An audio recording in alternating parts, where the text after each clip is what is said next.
Pernahkah Anda mendengar kata inlander? Secara harfiah, dalam bahasa Belanda, kata ini berarti penduduk asli. Namun, dalam sejarah bangsa kita, kata ini adalah salah satu istilah yang paling menyayat hati.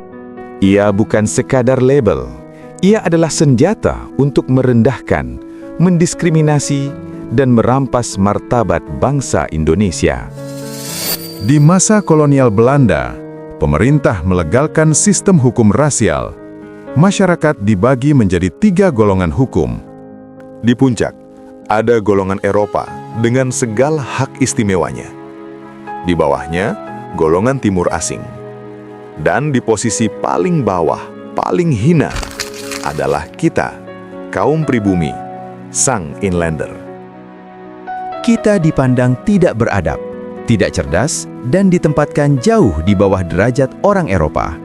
Kita tidak boleh menggunakan fasilitas mereka, upah kita tak dihargai, dan hukum diberlakukan sewenang-wenang. Puncak dari dehumanisasi ini terjadi pada akhir abad ke-19. Terjadi sebuah praktek tidak manusiawi di Eropa. Orang-orang dari Asia, termasuk Indonesia, dibawa ke Eropa dan dipertontonkan di dalam kerangkeng layaknya binatang.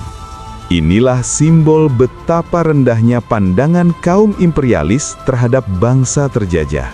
Kita dianggap manusia kelas bawah. Namun, penindasan melahirkan perlawanan. Memasuki abad ke-20, kesadaran jati diri bangsa mulai bangkit. Pemuda dan tokoh pergerakan nasional seperti Hos Cokro Aminoto, Raden Mas Panji Sosrokartono, hingga Soekarno menentang keras sebutan inlander. Mereka menghapus kata itu dari kamus perjuangan dan menggantinya dengan panggilan yang bermartabat, bangsa Indonesia dan rakyat Indonesia. Puncaknya, Sumpah Pemuda menyatukan kita dalam satu tanah air, satu bangsa, dan satu bahasa. Perjuangan panjang lintas generasi yang mengorbankan jiwa, raga, dan harta benda itu akhirnya mencapai puncaknya. 17 Agustus 1945, kita merdeka. Namun, kemerdekaan ini bukan semata hasil jerih payah manusia. Kemerdekaan adalah anugerah ilahi yang harus disyukuri. Seperti yang tertulis ditegaskan dalam Undang-Undang Dasar 1945, kemerdekaan ini diraih atas berkat rahmat Allah yang Maha Kuasa. Dimensi spiritual tidak pernah lepas dari napas bangsa ini. Kini, istilah inlander mungkin telah hilang. Tapi, apakah kemerdekaan hakiki sudah kita capai? Tantangan kita belum usai. Narkoba, degradasi moral, dan ketidakadilan hukum masih menjerat banyak generasi muda kita. Banyak anak-anak dari keluarga kurang mampu yang masa depannya hancur. Kemerdekaan sejati adalah tercapainya keadilan sosial. Ini adalah tanggung jawab kita bersama.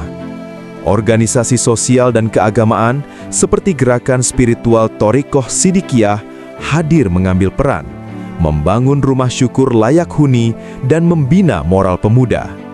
Cinta tanah air harus diwujudkan dalam tindakan nyata, bukan sekadar retorika. Bangsa Indonesia bukanlah bangsa kelas bawah. Kita adalah bangsa yang bermartabat, berdaulat, dan berkeadilan. Generasi muda harus bangkit secara moral dan spiritual untuk mewujudkan amanat penderitaan rakyat. Mari kita jaga kemerdekaan ini dengan nilai kemanusiaan, keadilan, dan ketakwaan. Sekali merdeka, tetap merdeka.